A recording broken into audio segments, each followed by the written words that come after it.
मैं डॉक्टर अशोक निराला consultant neurosurgeon हूँ, जो CNS अस्पताल जो जिसे centre for neuro science and trauma भी कहा जाता है, इंदिरा नगर लखनऊ में काम करता हूँ। मेरा 10-12 साल का तजुर्बा है, वही आप लोगों से शेयर करना चाहता हूँ। डॉक्टर साहब, हम लोगों को ये बताइए कि एपिलेप्सी क्या होता है और इसके क्या कारण होते हैं।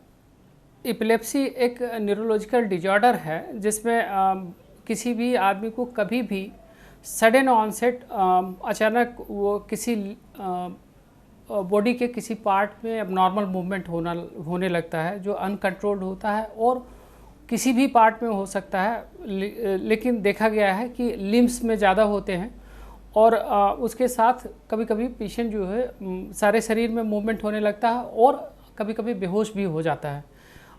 ऐसा होने के बाद अक्सर देखा गया है कि पेशेंट को उल्टी या सर दर्द की शिकायत होती है। सर, ये भी बताएं कि एपिलेप्सी हम लोगों के बीच कितना प्रिवेलेंट है। एपिलेप्सी एक वर्ल्ड वाइड एक मेजर प्रॉब्लम है। लगभग 70 मिलियन लोगों में एट प्रेजेंट जो एपिलेप्सी के प्रॉब्लम है, जिसमें 12 मिलियन से ज़्यादा इंडिया में अकेले है। और देखा गया है कि 3 से 12 लोगों में एपिलेप्सी के प्रॉब्लम होते हैं 1000 पॉपुलेशन में। 1000 लोगों में 3 से 12 लोगों में देखा गया है कि एपिलेप्सी के प्रॉब्लम होते हैं। डॉक्टर साहब, एपिलेप्सी के कितने प्रकार होते हैं। एपिलेप्सी को जनरली 2 भागों में बांटा गया है, पार्शियल और कंप्लीट एपिलेप्सी या कंप्लीट सीजर्स। पार्शियल सीजर्स में सिर्फ बॉडी का आधा पार्ट या कुछ पार्ट इफेक्ट होता है जिसमें अब नॉर्मल मूवमेंट होती है, जबकि जनरलाइज सीजर्स में पूरे शरीर की इन्वॉल्वमेंट होती है और उसमें अक्सर जो मरीज बेहोश हो जाता है। इसको दूसरी तरह से भी डिवाइड कर सकते हैं, जिसको बोला जाता है primary seizures and secondary seizures. Primary seizures उसको बोलते हैं जिसमें लोगों को झटके की शिकायत होती है बिना कारण के। जब जितनी सारी जांचें जो भी करवाई जाती है वो सब नॉर्मल आते हैं, तब भी सीजर्स आते हैं। वो उस कैटेगरी को देखा गया है कि 50% से ज़्यादा लोगों में प्राइमरी सीजर्स होते हैं। और ऐसे में जनरली दवाइयाँ एडवाइस की जाती है लाइफ लॉन्ग, और लेकिन हम लोग जो यूजुअली फॉलो करते हैं 3 से 5 साल तक हम लोग सीजर फ्री पीरियड पेशेंट का निकालते हैं। निकलने के बाद हम लोग जो है कोशिश करते हैं दवा को धीरे धीरे टैपर करने की। तो उसमें देखा गया है कि 80% लोगों में डिजीज़ की रिकरेंस नहीं होती है, जो कि मेजर चंक है, और 20% में अक्सर जो है रिकरेंस हो जाती है। तो वैसे पेशेंट जिनमें रिकरेंस हो जाती है उसमें फिर से दवा जो है कंटिन्यू की जाती है फॉर 3 to 5 ईयर्स, और उसके बाद फिर से टैपर करना शुरू करते हैं। दूसरे तरह का सीजर्स जिसको सेकेंडरी सीजर्स बोलते हैं, वो भी लगभग 50% केसेज में होता है। इसमें यूजुअली देखा गया है कि जांचों में कुछ बीमारियां हैं जो पकड़ में आती है, जैसे ट्यूमर है, ट्रॉमा है, ट्यूबरकुलोसिस है, या न्यूरोसिस्टिक सर्कोसिस है, और भी तमाम सारी तकलीफ़ें होती है जो कभी कभी CT स्कैन MRI में जांचों में मिल जाती है। ऐसे सेकेंडरी सीजर्स में यूजुअली प्राइमरी डिजीज़ को ट्रीट किया जाता है। जैसे किसी को सर में कीड़ा हो गया है जिसको न्यूरोसिस्टिक सर्कोसिस बोलते हैं, उसमें कीड़े को आप ठीक कर लीजिए तो फिर वो ठीक करने के बाद कीड़े अगर ब्रेन में ख़त्म हो जाते हैं, उसके बाद फिर एंटी एपिलेप्टिक ड्रग कंटिन्यू करने का कोई मतलब नहीं है। तो सेकेंडरी सीजर्स अच्छे होते हैं कि इसको प्राइमरी डिजीज़ को क्योर होते ही दवा को आसानी से विड्रॉ की जा सकती है। डॉक्टर साहब, किसी को जैसे फिट्स आ जाती है तो उसकी मदद कैसे करनी चाहिए। ये बिल्कुल सही क्वेश्चन है, क्योंकि फिट्स कहीं भी किसी को भी आ सकता है।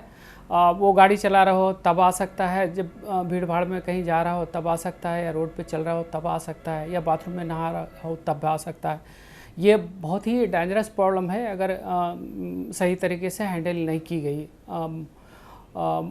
ऐसे में जब किसी को जो है अनयूजुअल सिचुएशन में अचानक फिट्स आ जाए तो आसपास के लोगों को मदद करनी चाहिए। मदद करने के लिए सबसे पहला काम कि अगर रोड पे कोई चल रहा हो या कोई भीड़भाड़ वाले एरिया में हो तो सबसे पहले पेशेंट को वहाँ से उठा करके वो सेफ़ एरिया में रखना चाहिए और वो करवट से रखना चाहिए, जिससे जो है अक्सर सीजर्स के दौरान उल्टियाँ हो जाती है, जो नाक और मुंह को चोक करके वो सांस लेने में दिक्कत होती है। तो वैसे में मुंह और नाक को साफ़ किया जाता है। साफ़ करने के बाद खुले एयर में रखा जाता है। अक्सर जो है देखा गया है कि भीड़ वाले एरिया में अगर सीजर्स आ जाए तो लोगों की टेंडेंसी होती है कि चारों तरफ से घेर करके उसको इस तरह से बना देते हैं कि न हवा आती है न कुछ होता है। ये गलत आदत है। लोगों को वहाँ से दूर हट करके उनको फ्रेश एयर लेने देना चाहिए। और अक्सर ऐसा देखा गया है कि जूता वूता सूंघाने की आदत है या बदबूदार चीज़ें सूंघाई जाती है कि जल्दी से उसको होश आ जाए, लेकिन ये धारणा बहुत ही गलत है।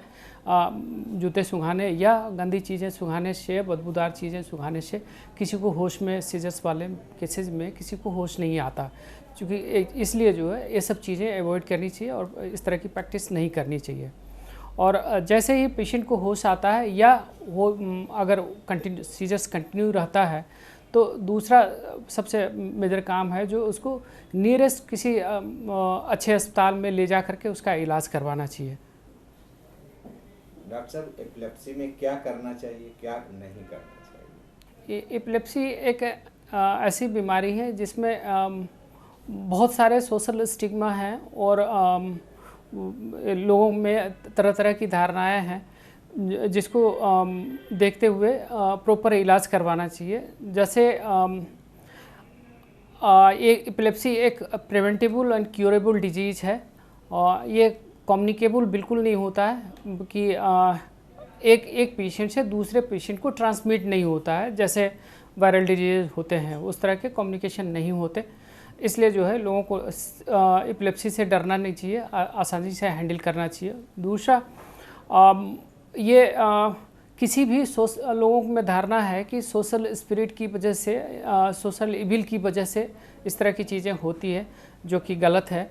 और अक्सर लोग क्वैक या वो ओझा वगैरह के पास चले जाते हैं, जो कि गलत है और ऐसी चीज़ें नहीं करनी चाहिए, ऐसे लोगों के पास नहीं जाना चाहिए। दूसरा वो एपिलेप्सी अगर किसी को होता है तो लोग जो है इसको छुपाने की कोशिश करते हैं, इसको सोशल स्टिग्मा बोलते हैं, जो कि नहीं करनी चाहिए। फ्रेंड्स हैं, नियर बाई जो वेल विशर्स हैं या लोगों को जहां ऑफिस में साथ में काम करते हैं, लोगों को ज़रूर बताना चाहिए। बताने से ये रहता है कि लोग अलर्ट रहते हैं कि इस तरह की चीज़ें अगर कभी अचानक हो जाए तो उसको जो है कैसे हैंडल करना चाहिए।